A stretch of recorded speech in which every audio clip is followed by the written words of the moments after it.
आज का हमारा विषय है दृष्टि बाधित बालक, विजुअली इम्पेयर्ड चिल्ड्रन।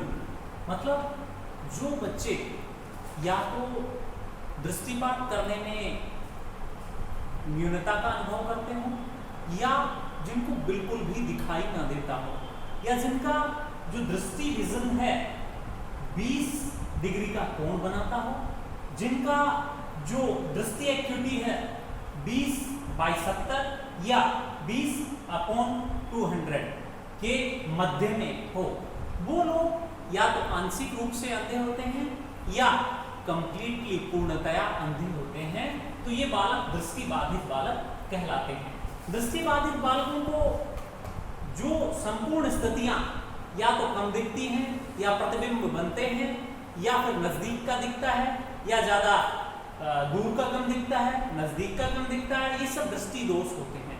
जो बालक, क्योंकि चक्षु जो है ये भी एक इंद्रिय है, नेत्र बिना दर्शन के, बिना किसी वस्तु के दीदार के किसी भी स्थिति को हृदयंगम करने में कैपेबल या सक्षम नहीं है, इसलिए ये बालक दृष्टि बाधित बालक कहलाते हैं।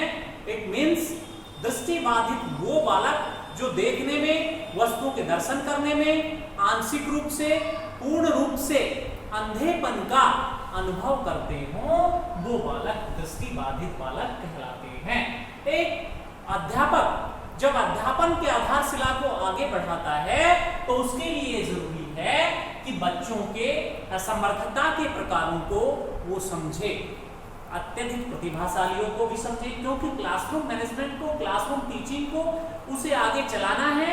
इंक्लूसिव एनवायरनमेंट एस्टैब्लिश करने के लिए उसे विजुअली इंपेयर्ड बच्चों को भी साथ में लेकर के चलना है। जब वो उनके प्रकारों के बारे में जानेगा तो वो समझ पाएगा।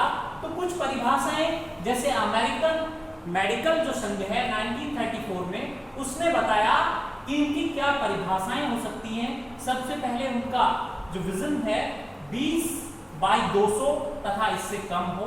दूसरा, दृष्टि क्षेत्र इनका इतना सीमित हो और 20 डिग्री का कोण निर्माण करता हो, ये उनके अनुसार बालक दृष्टि बाधित हो सकता है। भारत की जो सोशल वेलफेयर मिनिस्ट्री है, गवर्नमेंट ऑफ इंडिया की, समाज कल्याण मंत्रालय भारत सरकार ने भी 1987 में एक मानदंड, एक फंडामेंटल क्राइटेरिया निर्धारित किया, आधारभूत मानदंड निर्धारित किए कि ऐसा बालक या तो संपूर्ण रूप से जो अपनी दृष्टि खो चुका हो, वंशानुगत कारण रहे हो, जन्मजात हो, एक्सीडेंटल अप्रोच के कारण हुआ हो, दुर्घटना के कारण हुआ हो, केमिकल के कारण हुआ हो, किसी भी प्रकार से जो संपूर्ण रूप से या आंशिक रूप से या किसी भी प्रकार के मर्ज में अपनी दृष्टि खो चुका हो, वो बालक दृष्टि बाधित कहलाता है। दूसरा, सीमित दृष्टि क्षेत्र जिनका 20 डिग्री का कोण बनाता हो, वो भी इसमें शामिल होता है। अब हम बात करते हैं इन दृष्टि बाधित बालकों के प्रकारों पर। पहला है आंशिक अंधे और दूसरा है संपूर्ण रूप से अंधे। आंशिक अंधे बालकों में सीमित दृष्टि क्षेत्र होता है। सबसे पहले दृष्टि यंत्रों की सहायता से जो बालक देख लेने में सक्षम हो, वो बालक अच्छे से दृष्टि यंत्रों की सहायता से, और जिनका दृष्टि एक्यूटी 20/70 या 20/200 के मध्य हो।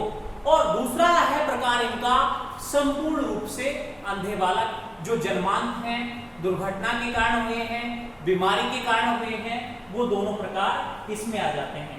अब आंशिक रूप से अंधे बालकों का उपचार भी किया जा सकता है।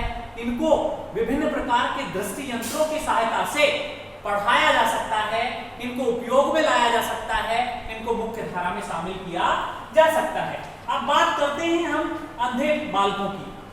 देखिए, अंधा बालक जन्मजात होता है और इस बालक को या फिर वंशानुगत हो सकता है, बीमारी के कारण हो सकता है।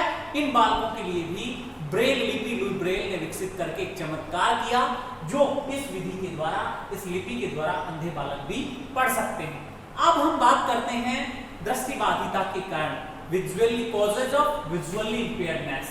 अब हम पहला देखते हैं वंशानुगत कारण। वंशानुगत कारण हो सकता है, उनकी कोई हेरिडेटिकल कॉजेस हो सकता है, माँ या बाप के द्वारा ऐसा बहुत कम होता है।